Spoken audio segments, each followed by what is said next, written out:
Bacaan liturgi Minggu 19 Januari 2025, hari Minggu biasa kedua. Bacaan dari kitab Yesaya. Oleh karena Sion, aku tidak dapat berdiam diri, dan oleh karena Yerusalem, aku tidak akan tinggal tenang, sampai kebenarannya bersinar seperti cahaya, dan keselamatan menyala seperti suluh. Maka bangsa-bangsa akan melihat kebenaranmu, dan semua raja akan melihat kemuliaanmu. Orang akan menyebut engkau dengan nama baru yang akan ditentukan oleh Tuhan sendiri. Engkau akan menjadi mahkota keagungan di tangan Tuhan, dan serban kerajaan di tangan Allahmu. Engkau tidak akan disebut lagi yang ditinggalkan suami, dan negerimu tidak akan disebut lagi yang sunyi. Tetapi engkau akan dinamai yang berkenan kepada Tuhan, dan negerimu akan disebut yang bersuami, sebab Tuhan telah berkenan kepadamu, dan negerimu akan bersuami. Sebab seperti seorang jejaka menjadi suami seorang anak darah, demikianlah Dia yang membangun engkau akan menjadi suamimu. Dan seperti seorang mempelai girang hati melihat pengantin perempuan, demikianlah Allahmu akan girang hati atas engkau. Demikianlah sabda Tuhan. Syukur kepada Allah.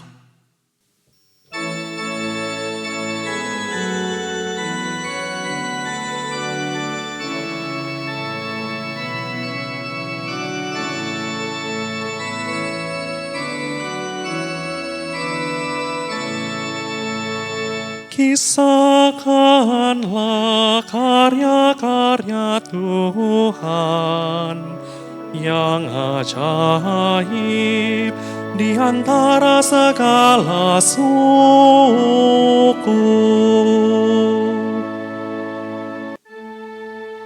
Nyanyikanlah lagu baru bagi Tuhan.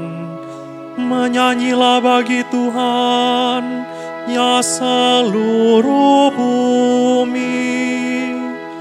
Menyanyilah bagi Tuhan, pujilah namanya. Kisahkanlah karya-karya Tuhan yang ajaib di antara segala suku.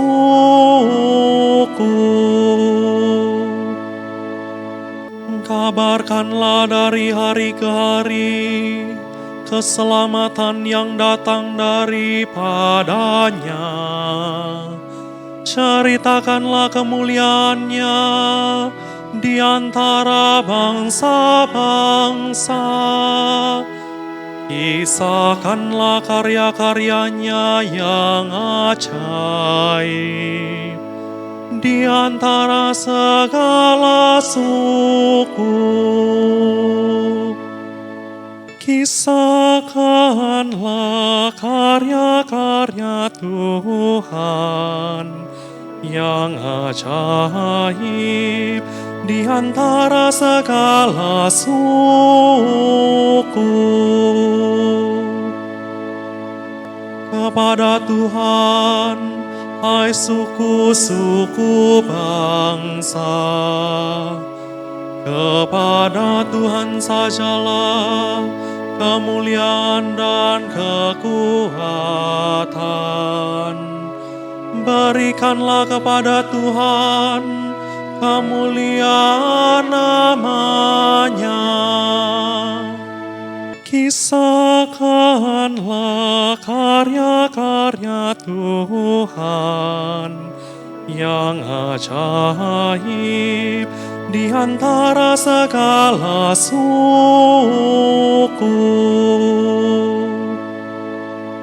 Sujudlah menyembah kepada Tuhan dengan berhiaskan kekudusan. Gemetarlah di hadapannya, hai seluruh bumi. Katakanlah di antara bangsa-bangsa, Tuhan itu Raja. Ia akan mengadili bangsa-bangsa dalam kebenaran. Kisahkanlah karya-karya Tuhan yang ajaib di antara segala suku.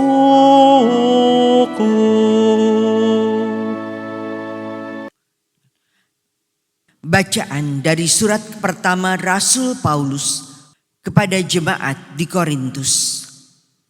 Saudara-saudara, ada rupa-rupa karunia, tetapi hanya ada satu roh. Dan ada rupa-rupa pelayanan, tetapi hanya ada satu Tuhan. Dan ada berbagai-bagai perbuatan ajaib, tetapi Allah adalah satu yang mengerjakan semuanya dalam semua orang.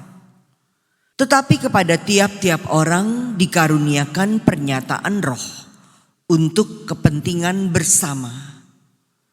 Kepada yang seorang, roh memberikan karunia untuk berkata-kata dengan hikmat. Dan kepada yang lain, roh yang sama memberikan karunia berkata-kata dengan pengetahuan. Kepada yang seorang, roh yang sama memberikan iman, dan kepada yang lain, ia memberikan karunia untuk menyembuhkan.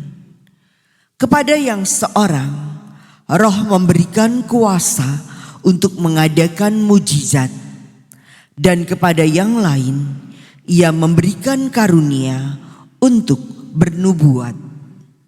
Dan kepada yang lain lagi, ia memberikan karunia untuk membedakan bermacam-macam roh. Kepada yang seorang, ia memberikan karunia untuk berkata-kata dengan bahasa roh. Dan kepada yang lain, ia memberikan karunia untuk menafsirkan bahasa roh itu. Tetapi semuanya ini dikerjakan oleh roh yang satu dan sama. Ia memberikan karunia kepada tiap-tiap orang secara khusus, seperti yang dikehendakinya. Demikianlah sabda Tuhan. Syukur kepada Allah.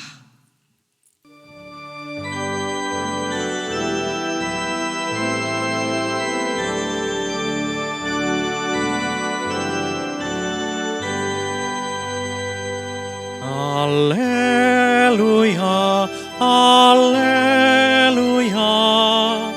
haleluya.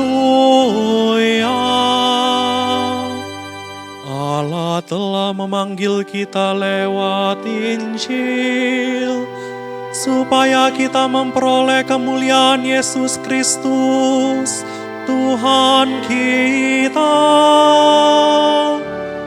Haleluya, haleluya, haleluya, haleluya,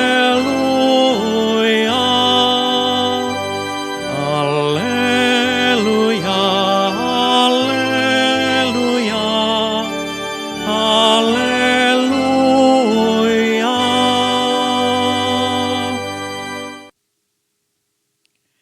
Inilah Injil suci menurut Yohanes. Dimuliakanlah Tuhan. Pada waktu itu, ada pesta perkawinan di Kana yang di Galilea. dan ibu Yesus ada di situ. Yesus dan murid-muridnya diundang juga ke perkawinan itu. Ketika mereka kekurangan anggur, Maria berkata kepada Yesus, "Mereka kehabisan anggur." Kata Yesus kepada ibunya, "Mau apakah engkau daripadaku, ibu? Saatku belum tiba." Tetapi ibu Yesus berkata kepada pelayan-pelayan, "Apa yang ia katakan kepadamu, buatlah." Di situ ada 6 tempayan yang disediakan untuk pembasuhan menurut adat orang Yahudi. Masing-masing isinya 2-3 buyung. Yesus berkata kepada pelayan-pelayan itu, "Isilah penuh tempayan-tempayan itu dengan air." Dan mereka pun mengisinya sampai penuh. Lalu kata Yesus kepada mereka, "Sekarang cedoklah dan bawalah kepada pemimpin pesta." Lalu mereka pun membawanya. Setelah pemimpin pesta itu mengecap air yang telah menjadi anggur itu, dan ia tidak tahu dari mana datangnya. Tetapi pelayan-pelayan yang mencedok air itu mengetahuinya. Ia memanggil mempelai laki-laki dan berkata kepadanya, "Setiap orang menghidangkan anggur yang baik dulu, dan sesudah orang puas minum, barulah yang kurang baik. Akan tetapi engkau menyimpan anggur yang baik sampai sekarang." Hal itu dibuat Yesus di Kana yang di Galilea, dan merupakan yang pertama dari tanda-tandanya. Dengan itu, ia telah menyatakan kemuliaannya, dan murid-muridnya percaya kepadanya. Demikianlah sabda Tuhan. Terpujilah Kristus.